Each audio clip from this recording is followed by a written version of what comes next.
Hello friends, मैं सुधीर स्वागत करता हूं आप सभी का आपके अपने चैनल स्कोर मैक्स पे। और आज हम डिस्कस करने वाले हैं आपके IBO 5 की unit 15 maritime frauds and unethical practices. तो सबसे पहले बात करेंगे मैरीटाइम फ्रॉड होता क्या है। It refers to unjust and illegal practice of obtaining goods और money of one party by another. मतलब कोई भी ऐसा इलीगल तरीका या जो तरीका सही नहीं है यूज़ करें, या तो हम उस गुड्स को लेने के लिए अपने, या फिर किसी दूसरी पार्टी से पैसों को लेने के लिए। मतलब आप कह सकते हैं आपका गुड्स हो, आप फिर भी जाकर उसकी रिसीविंग ले लें, रिकवरी ले लें गुड्स की, या फिर आपने गुड्स की डिलीवरी ना करी हो लेकिन आप पार्टी से पेमेंट ले लें। तो ये सब चीज़ें इसमें आती हैं, इसी को कहते हैं maritime fraud. which have otherwise undertaken financial or trade specification obligation. At times several practices may collectively work to defrauded the other. तो हमारे पास बहुत सारी ऐसी प्रैक्टिसेस होती हैं, बहुत सारे तरीके हैं जिनका यूज़ किया जाता है कि जो हमारा कह सकते हैं फ्रॉड होता है हम उसको डिफ्रॉड कर सकें, उस फ्रॉड से बच सकें अपने आप को या बचा सकें। Some of the parties involve in maritime fraud. कौन कौन सी पार्टीज़ हैं जो मैरीटाइम फ्रॉड में इन्वॉल्व होती हैं, मतलब कौन कौन सी पार्टीज़ हैं जो इलीगल प्रैक्टिसेस करती हैं, अनजस्ट वर्क करके किसी गुड्स को ऑब्टेन करती हैं या दूसरी पार्टी से मनी को लेती हैं। सबसे पहला होता है फ्रॉड बाय या trader against bank, shipper, insurer, shipowner और अनदर ट्रेडर। अब आपका ट्रेडर क्या होगा? अगेंस्ट बैंकर, मतलब जो उस प्रोडक्ट को बेच रहा है या उस परचेज को खरीद रहा है। हो सकता है आप बैंक के अगेंस्ट फ्रॉड कर रहे हैं, आपने बैंक में फेक डॉक्यूमेंट्स दिखाए हों एज अ लोन के लिए। आप जो शिपर है उसके अगेंस्ट आपने अपना जो कह सकते हैं कि आपने जो अपना शिप दिखाया हो, हमारा इस क्वालिटी का शिप है, हम इस तरह की आपको फीचर्स देंगे, क्वालिटी देंगे शिपिंग ट्रांसपोर्ट की, वो गलत दिखाई हो। आपका इंश्योरर हो, शिप ओनर हो, तो ये सारे होते हैं इसके अंदर। नेक्स्ट है charter against ship owner. Charter मतलब अगेंस्ट कह सकते हैं कि चार्टर वो पर्सन होता है जो शिप को हायर करता है, शिपर कह सकते हैं आप, तो वो भी फ्रॉड कर सकता है शिप ओनर के साथ। हो सकता है वो शिप ओनर को अपने प्रोडक्ट का गलत डिस्क्रिप्शन दे, लेकिन जब वो डिलीवरी करे अपने प्रोडक्ट को लोड करे तो प्रोडक्ट उसके डिस्क्रिप्शन से अलग हो, तो वहाँ पर भी तरह से मैरीटाइम फ्रॉड होएगा। नेक्स्ट होता है ship owner and traders against insurers. अब आपके जो शिप ओनर हैं या ट्रेडर्स हैं वो भी इंश्योरर्स के अगेंस्ट फ्रॉड कर सकते हैं, क्योंकि हमें जो इंश्योरेंस प्रोवाइड करता है उससे हमें कुछ ना कुछ इन्फॉर्मेशन प्रोवाइड करनी होती है बिफोर इंश्योरेंस से। तो इंश्योरेंस से पहले उसको गलत इन्फॉर्मेशन प्रोवाइड करके अपना बेनिफिट्स को उठाना, ये भी हो सकता है इसके अंदर। नेक्स्ट आपका charter and ship owner against trader. अब आपका चार्टर मतलब वो पर्सन होता है जो आपके शिप को हायर करता है, या आपका शिप ओनर है जिसका ओरिजिनल में शिप होता है, जो उसका ओनर होता है शिप का, वो दोनों कर सकते हैं ट्रेडर के अगेंस्ट में। तो ये सारी कुछ पार्टीज़ हैं या ये वो पर्सनस हैं जो कि मैरीटाइम फ्रॉड को करते हैं। बात करते हैं dimensions and causes. Liner shipping involve different types of cargo collected from different shippers and from different well, या कह सकते हैं from vessel well. At time multimodal transport is involve as well. Their aspect together make the cargo vulnerable to risk and fraud, posting a threat to international business at large. तो अगर हम बात करते हैं कि जो हमारा शिपिंग होती है लीनियर शिपिंग, यहाँ पर वेल नहीं आएगा, यहाँ पर आएगा पोर्ट आएगा, इसे आप करेक्ट कर लेंगे बाद में, मैं कर देता हूँ। यहाँ पर वेल की जगह पोर्ट आएगा, पोर्ट, PORT। तो हमारा जो लीनियर शिपिंग में अब जो हमारा कार्गो होता है वो कह सकते हैं बहुत अलग अलग शिपर्स का होता है, उसमें अलग अलग जो मर्चेंट्स होते हैं, क्योंकि ज़रूरी नहीं है एक ही मर्चेंट अपना पूरा प्रोडक्ट शिप में लोड कर सके या उसके पूरे स्पेस को एक्वायर कर सके। तो एक शिप के अंदर बहुत सारे शिपर्स का प्रोडक्ट होता है, कार्गो होता है, अलग अलग पोर्ट से वो प्रोडक्ट को लेते हैं और अलग अलग मल्टी मॉडल ट्रांसपोर्ट का यूज़ भी करते हैं अपने प्रोडक्ट को, अपने शिपर्स के प्रोडक्ट को एक जगह से दूसरी जगह तक पहुंचाने के लिए। तो इस कंडीशन में जब कह सकते हैं आपके कार्गो अलग अलग जगह से आते हैं, अलग अलग पोर्ट से आते हैं, अलग अलग शिपर्स के थ्रू आते हैं, तो वहाँ पर आपका जो मैरीटाइम फ्रॉड होता है इसके चांस बढ़ जाते हैं। क्योंकि जब आपका प्रोडक्ट 10 जगह से आएगा, 10 पर्सनस को आपको डिलीवर करना है और वो अलग अलग ट्रांसपोर्ट आप यूज़ करोगे हर स्टेज पर, तो कहीं ना कहीं आपका जितना जो प्रोसेस होता है, जितनी चेन बढ़ती रहती है, उतना ही आपके जो फ्रॉड की कंडीशंस होती है, मैरीटाइम फ्रॉड होता है, उसके जो चांसेस होते हैं वो बढ़ जाते हैं। Factor who leading maritime fraud. कौन से फैक्टर है, कौन से रीजंस हैं जिनकी वजह से आपके जो मैरीटाइम फ्रॉड होते हैं मैक्सिमम होते हैं। सबसे पहला है आपका मल्टीपल पार्टीज आर इन्वॉल्व, क्योंकि आपकी जो लीनियर शिपिंग होती है इसके अंदर बहुत ज़्यादा पार्टीज इन्वॉल्व होती हैं, या फिर आपकी जो भी शिपिंग इंडस्ट्री है, शिपिंग ट्रांसपोर्ट आप करते हो उसके अंदर बहुत सारी पार्टीज इन्वॉल्व होती हैं। तो जितने ज़्यादा पर्सनस इन्वॉल्व होंगे उतना ये कह सकते हैं वो चीज़ कॉम्प्लिकेटेड होती है और उसके अंदर फ्रॉड की कंडीशन बढ़ती रहती है। दूसरा है concern government are not very vigilant and have a indifferent attitude. अब आपके पास जितनी भी गवर्नमेंट है वो इतनी विजिलेंट नहीं है कह सकते हैं आपके मैरी टाइम फ्रॉड के लिए।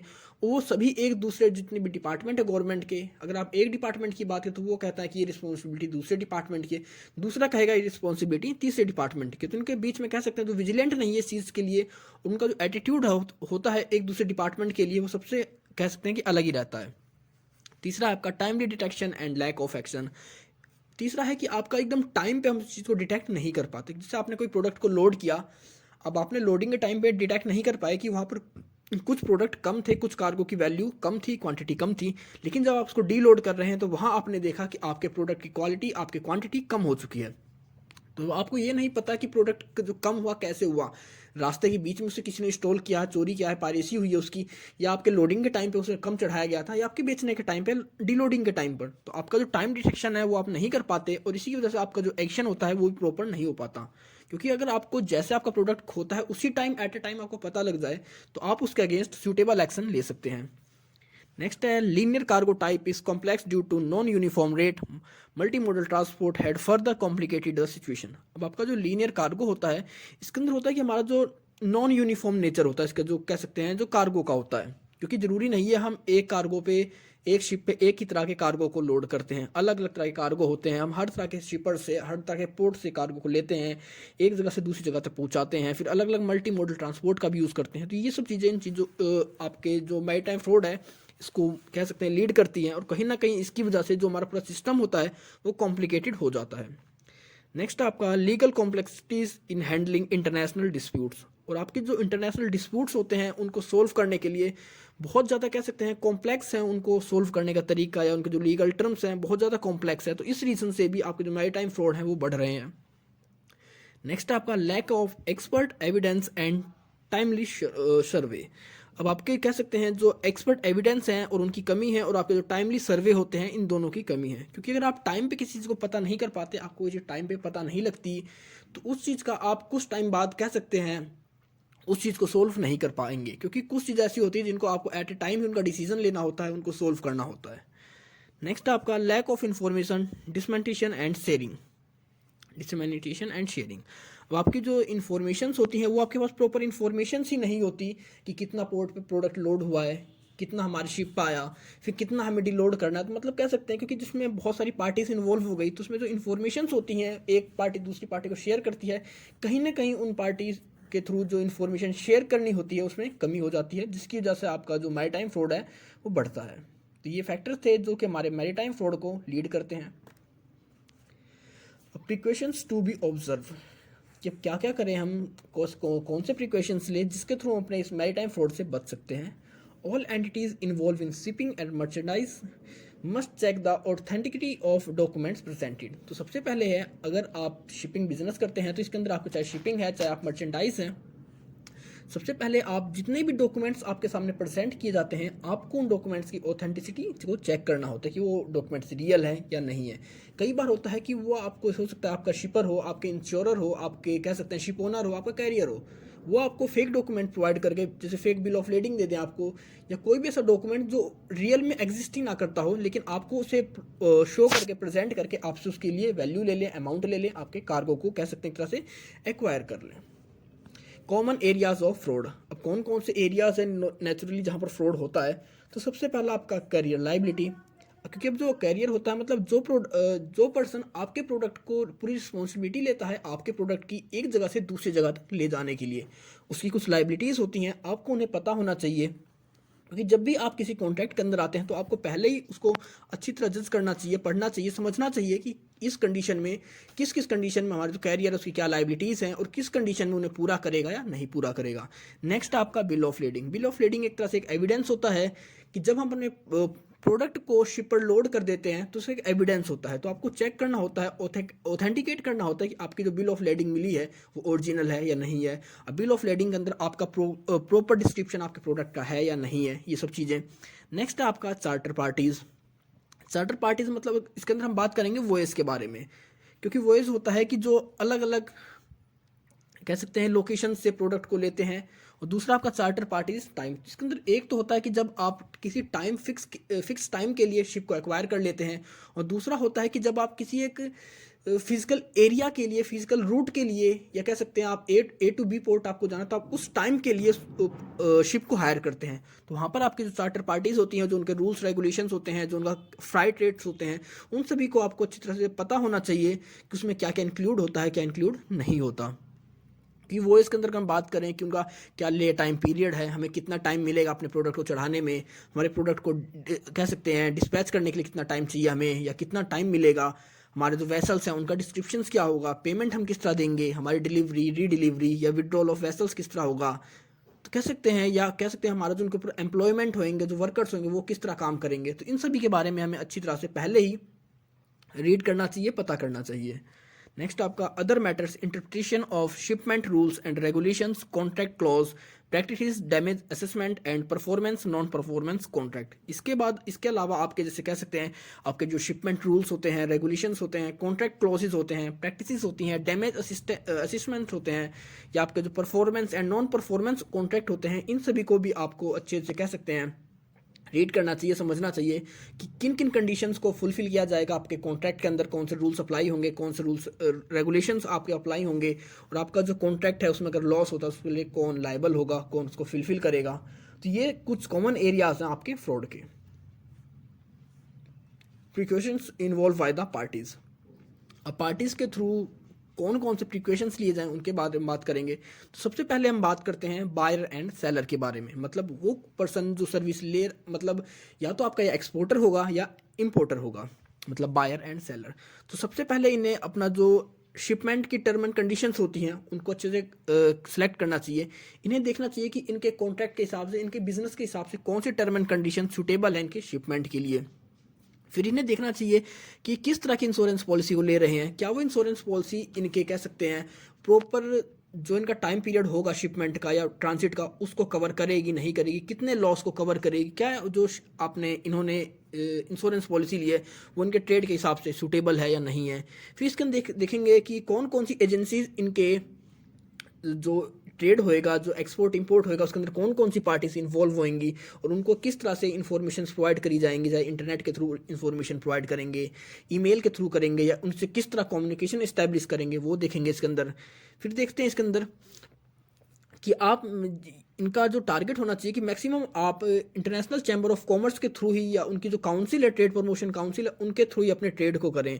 क्योंकि जब आपकी कोई इंटरनेशनल लेवल की काउंसिल आपके ट्रेड में कनेक्ट हो जाती है तो आपका जो रिस्क होता है वो कहीं ना कहीं कम हो जाता है। फिर आप देखेंगे इनका जो इंस्पेक्शन कराते हैं अपने प्रोडक्ट का वो किसी इंडिपेंडेंट एजेंट से कराइए। क्योंकि जब आपका इंडिपेंडेंट एजेंट आपके प्रोडक्ट का इंस्पेक्शन करेगा तो वहाँ पर ना तो वो आपके शिप ओनर को जानता है और ना ही आपको जानता है, तो वो एकदम कह सकते हैं ट्रूथफुल और एकदम लॉयबल, कहते हैं लॉयल आपका जो इंस्पेक्शन वो करेगा, रिलायबल रहेगा वो इंस्पेक्शन आपके लिए।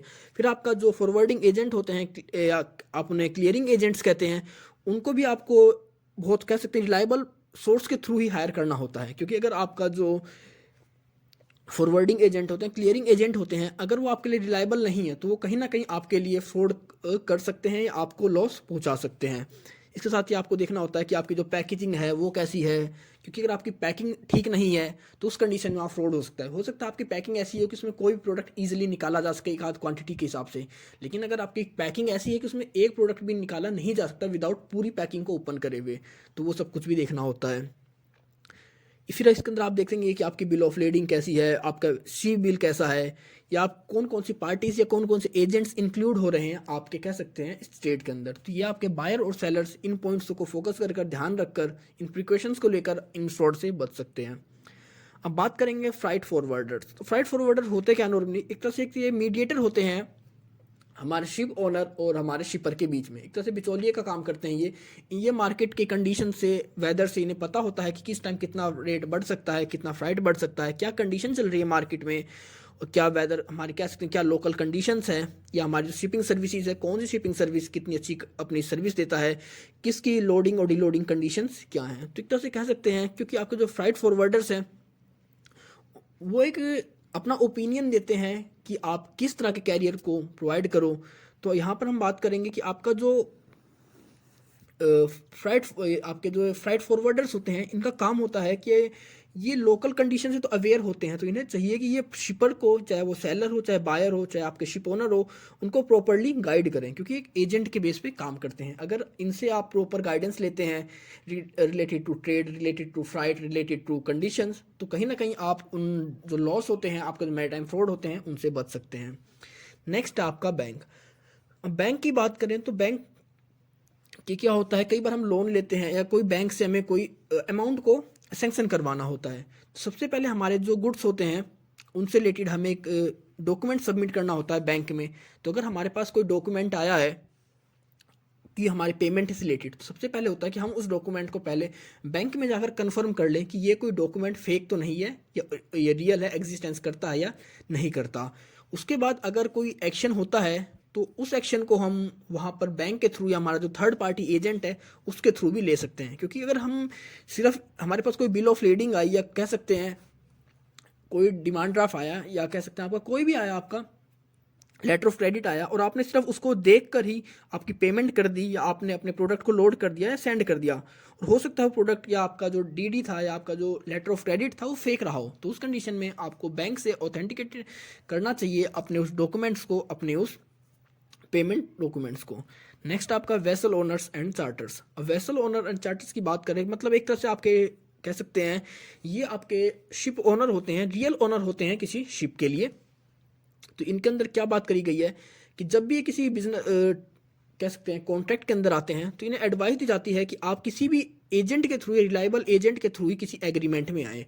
हो सकता है आपने कोई एग्रीमेंट तो कर लिया आपके जो वेसल ओनर है, लेकिन आपका जो शिपर है उसके थ्रू आप पेमेंट नहीं ले पा रहे हैं, या फिर आपकी पेमेंट लेने में आपको काफ़ी इश्यूज हो रही हैं। दूसरा होता है कि आप उन्हीं शिपर्स की आप कह सकते हैं उनके साथ कॉन्ट्रैक्ट करें जिनकी फाइनेंशियल कंडीशन अच्छी हो। मतलब अगर आप किसी के साथ कॉन्ट्रैक्ट में आए हैं तो उससे, उसके बैंक से कोई ना कोई फाइनेंशियल गारंटी के लिए तौर पर उससे कोई ना कोई लेटर ले लें। क्योंकि अगर आपका कोई बैंक उस शिपर की बैंक गारंटी आपको देता है, फिर उस कंडीशन में आपको लॉस नहीं होता। हो सकता है आप किसी शिपर के साथ कॉन्ट्रैक्ट में आए, आपने उसको अपनी पूरी सर्विस प्रोवाइड कर दी, उसके प्रोडक्ट को पोर्ट ए से पोर्ट बी तक पहुंचा दिया, लेकिन बाद में वो कहीं ना कहीं दिवालिया हो गया, फाइनेंशियली स्ट्रांग नहीं था, तो आपकी जो पेमेंट होती है वो अटक जाएगी। तो कोशिश करना चाहिए कि कहीं ना कहीं आप उनका जो बैंक होता है उस बैंक से बैंक गारंटी फॉर्म ले लें। उनका एक सर्टिफिकेट होता है जिसके बिहाफ पर कि अगर हमारा जो शिपर है वो पेमेंट नहीं करेगा तो सारी की सारी पेमेंट बैंक कर देगा। इसके बाद देखते हैं कि आपका जो बैंक है वो बिल ऑफ लेडिंग किसके थ्रू आती है। मतलब हमारा जो जो इंश्योरर हो, क्या कह रहे हैं हम इसे, वेसल ओनर या चार्टर है, इसके अंदर कि हमारा शिप ओनर। अब इसके अंदर हमारे जो बिल ऑफ लेडिंग देते हैं, क्योंकि बिल ऑफ लेडिंग होता क्या है कि एक तरह से एविडेंस होता है कि हमारा प्रोडक्ट, किसी और का प्रोडक्ट हमारे शिप पर लोड हो चुका है, उसके बाद ही हम उस प्रोडक्ट को सही से आखिरी टाइम तक या आखिरी डेस्टिनेशन तक पहुंचाएंगे। तो जब बिल ऑफ लेडिंग आप देते हैं तो आपकी रिस्पॉन्सिबिलिटीज़ बनती है कि आप प्रॉपर गुड्स को चेक करें कि जो आपके पोर्ट से आपके शिप पर लोड हुआ है, और उसके बिहाफ पर ही आप उस बिल ऑफ लेडिंग को फाइनलाइज सबमिट करें या ट्रांसफ़र करें उसके शिपर को या उसके ओनर तक। क्योंकि कई बार क्या होता है, आप जो बिल ऑफ लेडिंग देते हैं उसमें रॉन्ग एंट्रीज होती हैं बाय द, कह सकते हैं आप मास्टर के थ्रू, या आपका जो भी एजेंट होते हैं जिनके बिहाफ पर वो शिप बिल ऑफ लेडिंग को इशू किया जाता है। तो कई बार बिल ऑफ लेडिंग के थ्रू भी फ्रॉड किया जाता है, या बिल ऑफ लेडिंग में ज़्यादा एंट्री दिखा दी जाती है, लेकिन रियलिटी में शिप के ऊपर उतने प्रोडक्ट होते ही नहीं हैं। तो ये कुछ पॉइंट्स है जिनका ध्यान रखना होता है, प्रिकॉशंस रखना होता है आपके वेसल ओनर या चार्टर्स को। अब बात करेंगे इंश्योरर के बारे में। इंश्योरर वो होता है कि जो आपके प्रोडक्ट को सिक्योर करता है। मतलब इंश्योरर कह सकते हैं एक तरह से इंश्योरेंस एजेंट होते हैं।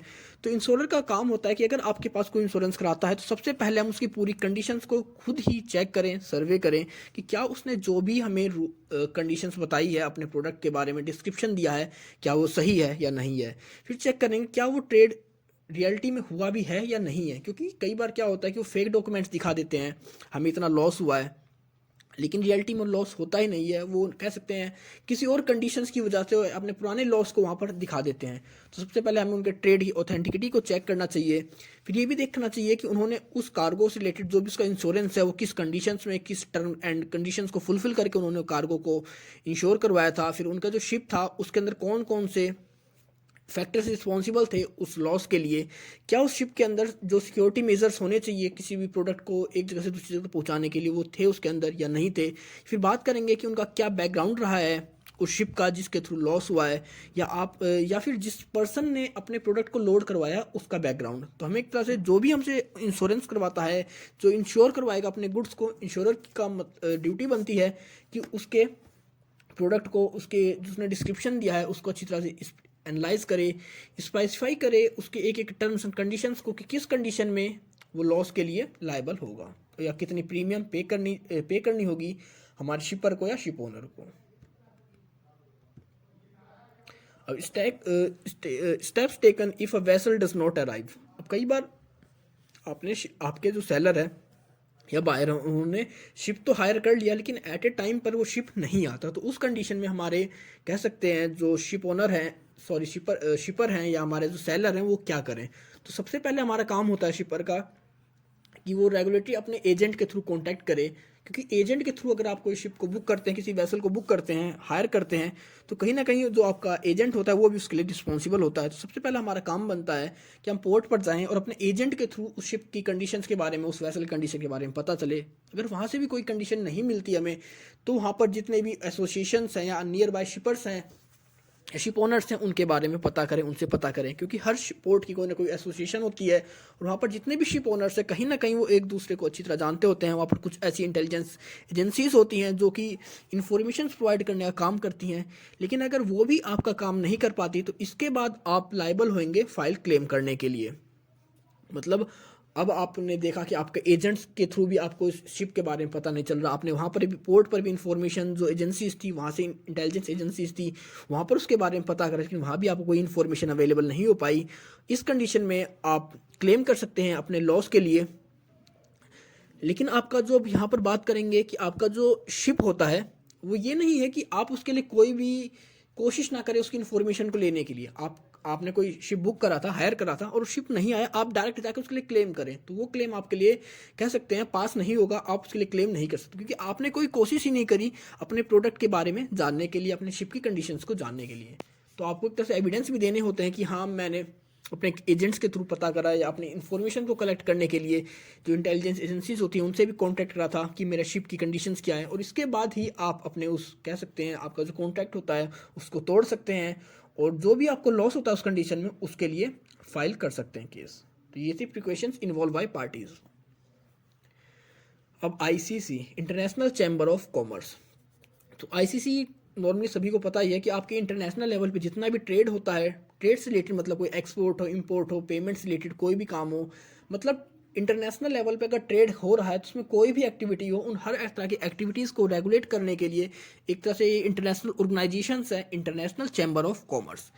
Chamber of Commerce help in regulating the activity relating to international trade and commerce. It deals with international organizations like IMP, WTO, GATT, and UNCTAD, and also deals with the agencies on behalf of member countries. तो हमारा जो कि जब हम trade करते हैं तो उसके अंदर हमें पेमेंट की भी नीड होती है, हमारे जो क्योंकि हमारी जो हम ड्यूटीज़ लगाते हैं उनकी भी कुछ ना कुछ कह सकते हैं वैल्यू होती है, उनका भी कुछ ना कुछ रोल होता है। या आपके काफ़ी सारे ऐसे इंटरनेशनल ऑर्गेनाइजेशंस हैं, क्योंकि अगर कोई भी एक इंटरनेशनल ऑर्गेनाइजेशन काम कर रहा है तो उससे काम करने के लिए कह सकते हैं कोऑर्डिनेशन के लिए अदर ऑर्गेनाइजेशंस के साथ कनेक्शन बनाना पड़ता है, कोऑर्डिनेट करना पड़ता है। तो हमारा जो आईसीसी है, इंटरनेशनल चैम्बर ऑफ कॉमर्स है, वो इंटरनेशनल मॉनेटरी फंड आपका आएगा यहाँ पर आईएमपी की जगह, सॉरी यहाँ पर आईएमपी नहीं, आपका आईएमएफ आएगा। IMF stand for international monetary fund, international monetary fund. इसके बाद आपका WTO, आपका गैट एंड अनक्टेड। तो ये सारी ऑर्गेनाइजेशंस हैं जो नेशनल लेवल पे हैं, इंटरनेशनल लेवल पे हैं। हमारा आईसीसी इन सभी के साथ मिलकर काम करता है, जिसके थ्रू हमारे ट्रेड को रेगुलेट करते हैं और उसको फ्लेक्सिबल बनाते हैं। ICC establish its various task through various wings are mention below. तो ज़रूरी नहीं है कि अब सारे के सारे काम आईसीसी खुद ही करे। आईसीसी कुछ इसने अपनी कह सकते हैं विंग्स को बनाया है, कुछ अलग उन्होंने पार्ट्स को बनाया है, डिपार्टमेंट्स को तैयार करा है, जिन्हें कि हम इसके अलग अलग विंग्स के नाम से जानते हैं।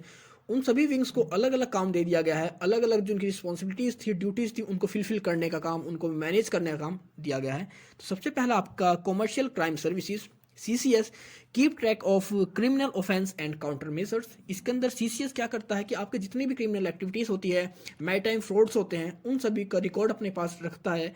एक तरह से कह सकते हैं कि एक तरह से ये इन्वेस्टिगेशन टीम का काम करते हैं। इनके पास सारा प्रीवियस डाटा होता है किसी भी पोर्ट से रिलेटेड, किसी भी शिपर से रिलेटेड, या किसी भी कह सकते हैं आप शिप ओनर से रिलेटेड। दूसरा आपका international Maritime Bureau IMB combat any time of maritime crimes. अब इसके अंदर होता है कि अगर कोई भी क्रिमिनल एक्टिविटी करी गई है मैरीटाइम के लिए, या आपके जो समुद्री व्यापार के अंदर कोई भी क्राइम होता है, मतलब आपका प्रोडक्ट चोरी हो गया, पायरेसी हो गया, फ्रॉड कर दिया गया आपके साथ, या फिर आपके में किसी दूसरे शिप ओनर ने आपके प्रोडक्ट को लॉस कर दिया, डैमेज कर दिया, तो उस तरह की सारी कंडीशंस, मतलब कोई भी मैरीटाइम अगर क्राइम्स आता है, इन्वॉल्व होता है, तो उसके लिए काम करेगा, उसके लिए अपनी सर्विस प्रोवाइड करेगा इंटरनेशनल मैरीटाइम ब्यूरो IMB।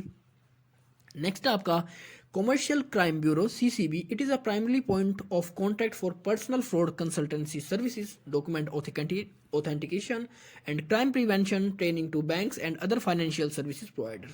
तो एक तरह से हमारे जो डॉक्यूमेंट्स होते हैं उनको ये ऑथेंटिकेट करते हैं कि हाँ, आपको जो डॉक्यूमेंट्स प्रोवाइड किए गए हैं किसी दूसरी कंट्री के थ्रू, दूसरे पार्टीज़ के थ्रू, वो रियल हैं।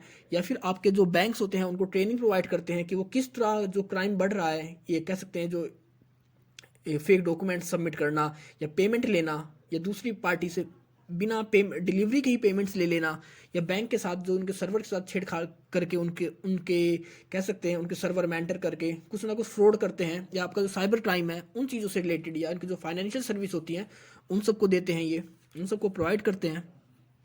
नेक्स्ट आपका the counterfeiting intelligence bureau CIB helps in combating counterfeiting and fraudulent maritime practices. It serves trade unions, business concern, law firms, trade association and other stakeholders in maritime shipping। तो इसका काम होता है कि आपका जितने भी मतलब जो पार्ट हैं ट्रेड के, मतलब आपके चाहे ट्रेड यूनियंस हो, बिजनेस कंसर्न्स हो, लॉ फर्म्स हो, चाहे आपके ट्रेड एसोसिएशंस हो, चाहे स्टेक होल्डर्स हो, इन सभी को फ्रॉडलेंट मैरीटाइम प्रैक्टिस से बचाना, उनके बारे में अवेयर करना, उनके बारे में बताना कि किस किस तरह का अवेयर हो सकता है मार्केट में, या किस तरह की एक्टिविटीज़ आजकल हो रही हैं और किस तरह आप उनसे अपने आप को सिक्योर कर सकते हैं, सेव कर सकते हैं। नेक्स्ट आपका the Cyber Crime Unit CU keeps a check on crime committed by changing the methods, the purpose objective of crime remaining the same as that of original. It also provides operational support CCS। अब Cyber Crime Unit का काम क्या है कि इसमें क्या होता है कि अब आपका जो मेथड है किसी क्राइम को करने का, वो मेथड आपका तो चेंज हो रहा है, लेकिन उसका जो कह सकते हैं रिजल्ट होता है, जो पर्पस होता है किसी क्राइम को, वो ओरिजिनल ही है, जैसे आज के 10 साल या 20 साल पहले रहा करता। क्योंकि हम बात करें क्राइम की, अगर हम पहले बात किया करते तो कोई बैंकों में जाके लूट लिया करते थे बैंकों को, उनके अंदर रॉबरी हुआ करती थी। लेकिन आज के टाइम क्या होता है, सब कुछ साइबर वर्ल्ड के अंदर आ चुका है। आजकल अगर चोर चोरी करता है तो वो बैंकों में ना जाकर बल्कि IT इंफॉर्मेशन टेक्नोलॉजी की हेल्प से किसी भी बैंक के अंदर उनके अकाउंट से पैसे चुराते हैं, तो वो सब चीज़, तो ये उन सभी के बारे में असिस्टेंस प्रोवाइड करते हैं हमारे CCS को। और इन सभी चीज़ों के बारे में हमारे जो भी इस बिज़नेस में इंक्लूड है, चाहे हमारे ट्रेड यूनियंस हैं, शिपर्स हैं, बिजनेसमैन हैं, उन सभी को इसके बारे में डाटा प्रोवाइड करते हैं, इन सभी चीज़ों से अवेयर करते हैं। नेक्स्ट आपका Commission on Maritime Transport CMT offers recommendations on issue like globalisation, privatisation, competition and environment. तो आपका Commission on Maritime Transport offer करता है कि आप जो भी आपके इशू क्रिएट होते हैं, चाहे ग्लोबलाइजेशन की वजह से, प्राइवेटाइजेशन की वजह से, कंपटीशन एंड एनवायरनमेंट की वजह से, तो ऐसे जो भी इशूज़ जनरेट होते हैं उन सभी को सोल्व करने के लिए आपका CMT डिपार्टमेंट या CMT विंग को बना रखा है इंटरनेशनल चैम्बर ऑफ कॉमर्स ने।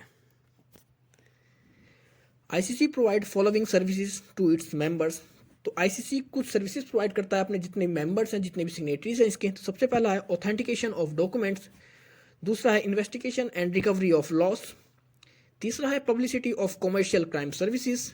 नेक्स्ट आपका सेमिनार, वर्कशॉप एंड कॉन्फ्रेंसेस। तो सबसे पहले जितने भी डॉक्यूमेंट्स इंक्लूड होते हैं हमारे इस बिजनेस के अंदर, उन सभी डॉक्यूमेंट्स की ऑथेंटिकेशन का काम करता है हमारा ICC। इसके बाद अगर किसी का कोई लॉस हुआ है तो उसके लिए इन्वेस्टिगेशन करना और उसको रिकवरी करने का काम भी करता है, ये अपनी तरह से सर्विस प्रोवाइड करता है अपने टोटल मेंबर्स को। नेक्स्ट है आपके जो भी कमर्शियल क्राइम सर्विसेज होती हैं उनको पब्लिश करता है ये।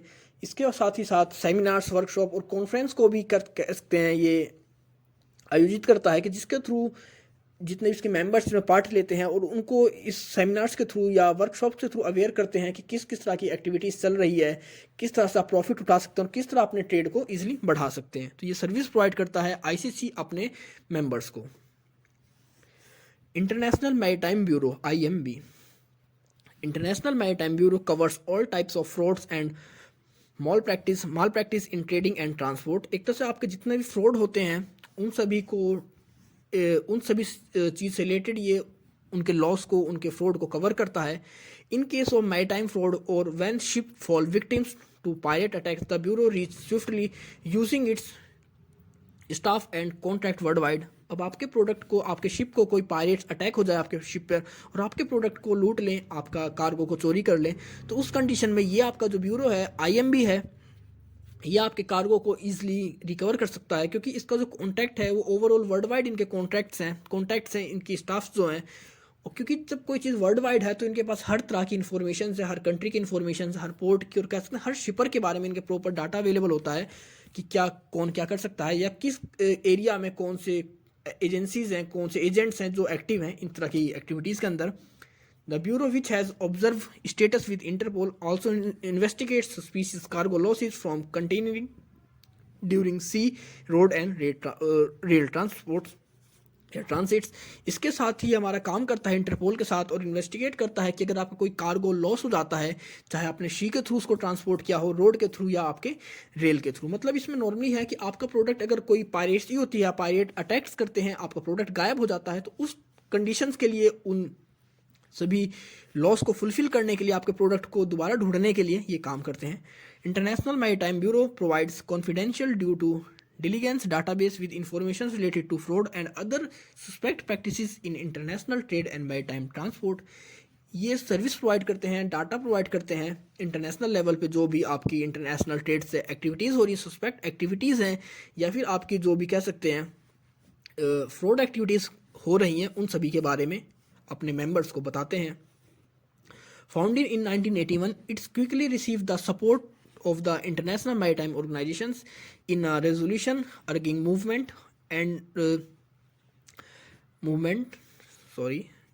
resolution to urging governments and law enforcement agencies to cooperate with the new body. Its main task is to prevent fraud in international trade and maritime transport।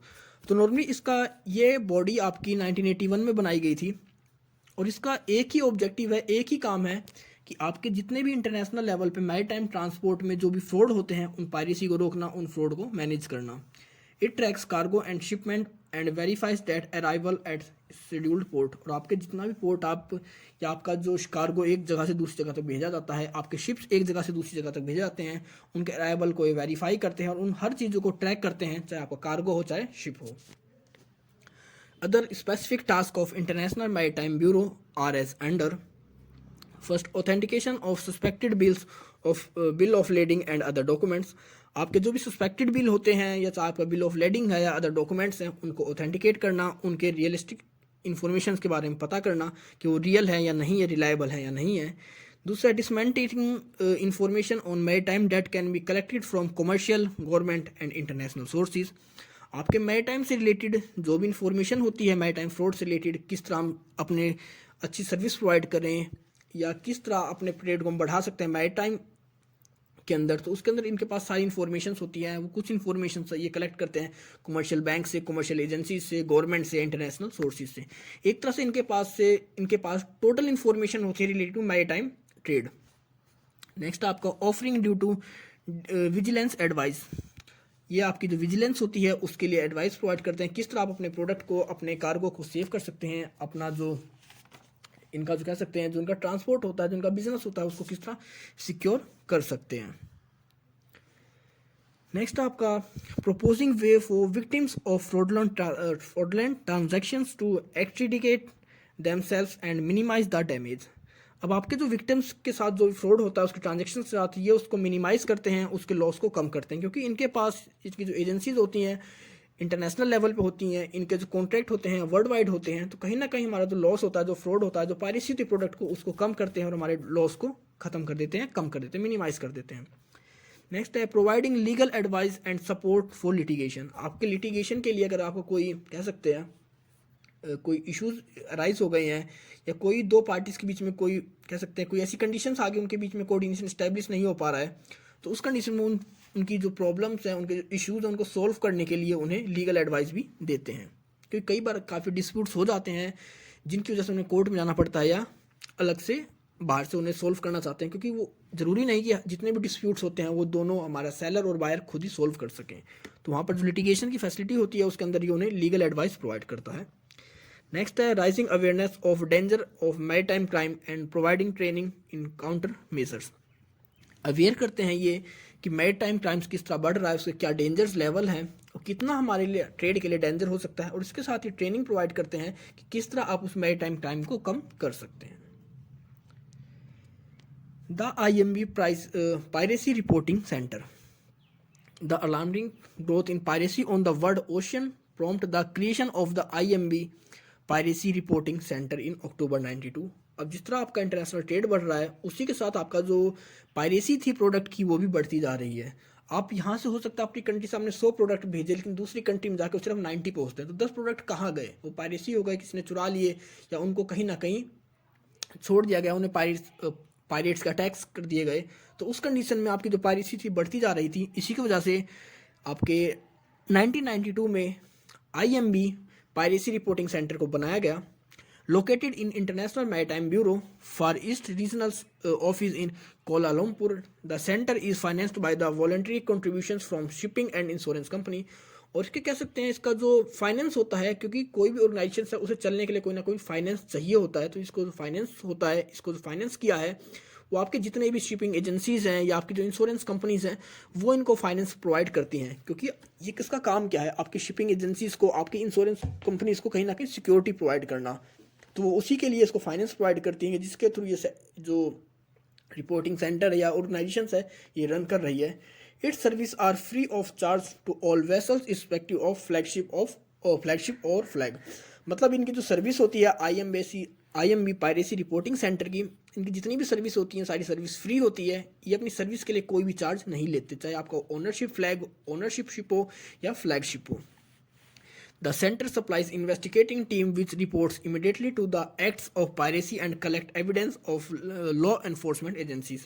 अब आपके जो centres होते हैं ये इन्वेस्टिगेशन टीम होती है कि अगर इनके पास कोई भी कंप्लेंट आती है तो उसके हिसाब से तुरंत रिस्पॉन्ड करती हैं, उस प्लेस पर पहुंचती हैं जहाँ पर पायरेसी हुई है, वहाँ पर सारे एविडेंस को कलेक्ट करती हैं और उनको अपनी कह सकते हैं जो भी इनकी एजेंसीज है, जो एनफोर्समेंट एजेंसी है उन्हें प्रोवाइड करती हैं, उसके हिसाब से इन्वेस्टिगेशन को आगे बढ़ाती हैं। This service is found by the international transport workers federation. This service is funded by the international transport workers federation. और इस सर्विस को फंडिंग कौन कर रहा है? फंड कौन प्रोवाइड करता है? International transport workers federation. तो आपने देखा कि कैसे IMB पायरेसी रिपोर्टिंग सेंटर, यहाँ पर दो काम है, इनको 2 पर्सन इन्हें फंड प्रोवाइड करते हैं, फाइनेंस करते हैं। एक तो आपके जितने भी वॉलेंट्री शिपिंग सर्विसेज हैं या शिपिंग कंपनीज हैं, इंश्योरेंस कंपनी है, और दूसरे आपके इंटरनेशनल ट्रांसपोर्ट वर्कर्स फेडरेशन। तो ये 2 हैं यहाँ पर जो इन्हें फाइनेंस प्रोवाइड करते हैं। The centre has following task to perform. तो ये सेंटर बहुत सारे काम करते हैं, टास्क करते हैं, तो उनके बारे में बात करते हैं। तो सबसे पहला है reporting of piracy incidents and alarm robbery at sea to law enforcement agencies. तो रिपोर्ट करते हैं किसी पायरेसी से रिलेटेड, और जो भी वहाँ पर लॉ एनफोर्समेंट एजेंसी है उनको उनके बारे में इंफॉर्मेशन प्रोवाइड करते हैं कि हाँ ऐसी पायरेसी हुई है और क्या एविडेंस हमारे पास क्या नहीं, उसके बारे में टोटल इन्फॉर्मेशन जो है कलेक्ट कर पाते हैं वो इन्फॉर्मेशन प्रोवाइड करते हैं इन्फोर्समेंट एजेंसीज को। नेक्स्ट आपका locating vessels that have seized by pirates and recover stolen cargoes. अब जो भी पायरेट्स आपके किसी प्रोडक्ट को या वेसल्स को सीज कर लेते हैं या पायरेट्स कर लेते हैं, चोरी कर लेते हैं, तो उन सभी की रिकवरी करते हैं ये। नेक्स्ट है helping ship owners to get justice and smooth prospective of sea pirates. हमारे शिप ओनर्स को जस्टिस प्रोवाइड करते हैं प्रोसिक्यूशन ऑफ सी पायरेट्स से। मतलब जो आपके सी पायरेट्स हैं, समुद्री लुटेरे हैं, उनको पकड़ कर या उनके जो कह सकते हैं एक्टिविटीज़ होती हैं उनको रेगुलेट कर उनकी एक्टिविटीज़ को ख़त्म कर हमारे जो शिप ओनर्स हैं उनको कहीं ना कहीं सिक्योरिटी प्रोवाइड करते हैं उनके ट्रांसपोर्ट में, उनके बिजनेस के अंदर। नेक्स्ट है assisting owners and crew of ships that have been attacked. अब आपके जो भी अगर कोई शिप पे अटैक होता है, जरूरी नहीं कि सिर्फ कार्गो को उठाते हैं, कार्गो को लूटते हैं, हो सकता है उसके अंदर आपको कोई क्रू मेंबर्स हो या आपके जो ओनर हैं वो भी हो, तो उन सभी को भी वो कहीं ना कहीं किडनैप कर लेते हैं। तो उन सभी को भी सिक्योरली सेव करना या वहाँ पर सिक्योरली उन सबको वहाँ से छुटाना, इसका भी काम करते हैं ये। नेक्स्ट आपका collecting information on piracy in all parts of the world. और पायरेसी से रिलेटेड ओवरऑल वर्ल्ड कहीं भी पायरेसी होती है तो उससे रिलेटेड सारी इन्फॉर्मेशन को कलेक्ट करना इनका काम है। तो ये इनके कुछ वर्क थे, टास्क थे। The centre maintains are round the clock watch every day of the year. It closes collaboration with law enforcement agencies. इनका जो कोलेब्रेशन है, आपकी जो भी एजेंसीज है एनफोर्समेंट की, लॉ इन्फोर्समेंट एजेंसीज है, उनके साथ इनका कोलेब्रेशन है। क्योंकि ये क्या करते हैं, इन्होंने इन्फॉर्मेशन कलेक्ट कर ली, आपके पास क्राइम से रिलेटेड आपके पास पूरा डाटा है, तो उस डाटा को किसे प्रोवाइड करेंगे, आपके लॉ एनफोर्समेंट एजेंसीज को। उसके बाद it acts on reporting on suspicious shipping movement, piracy and arm robbery at sea anywhere in the world. अगर ओवरऑल वर्ल्ड कहीं भी कोई रॉबरी होती है, शिपिंग मर्चेंट से रिलेटेड कोई सस्पिशियस एक्टिविटी होती है या कोई पायरेसी होती है, तो उस चीज़ के बारे में रिपोर्ट करते हैं। It also broadcast daily status bullets by satellite recording pirates attack on shipping in the East and South East Asia region. और इसके साथ ही ईस्ट और साउथ ईस्ट एशिया रीजन के अंदर डे बाय डे या कह सकते हैं डेली बेस पर अपनी सैटेलाइट के थ्रू अपनी बुलेटिन को इशू करते हैं कि किस एरिया में आज पायरेट्स का अटैक हुआ है या कहाँ पर क्या कंडीशन है पायरेट्स की रिलेटेड टू ट्रेड में। नेक्स्ट है quarterly reports are made available to interested bodies including the International Maritime Organizations. और ये अपनी क्वार्टरली रिपोर्ट पब्लिश करते हैं हर 4 महीने बाद, सॉरी 3 महीने बाद, क्वार्टरली क्योंकि आपकी हर 3 महीने बाद अपनी अलग ही अलग रिपोर्ट पेश करते हैं रिलेटेड टू पायरेसी से। तो ये चैप्टर आपका ख़त्म होता है। आई होप सब कुछ आपको समझ में आ गया होगा। इस चैप्टर में ऐसा कुछ इतना है नहीं कि नॉर्मली इसके अंदर सिर्फ पायरेसी के बारे में बात करिए, किस तरह फ्रॉड को कम किया जाए और कौन कौन से फ्रॉड्स होते हैं, कौन कौन सी पार्टीज उन फ्रॉड को कैसे कम कर सकती है, कौन से प्रिकॉशंस को लेकर। लेकिन अगर आपको फिर भी कोई इशू है, कोई डाउट है, तो आप कमेंट सेक्शन में कमेंट कर सकते हैं, नहीं तो आप मुझे मेरे इंस्टाग्राम अकाउंट पर फॉलो कर सकते हैं। तो मिलते हैं जल्दी एक नई वीडियो के साथ, तब तक के लिए take care, goodbye friends.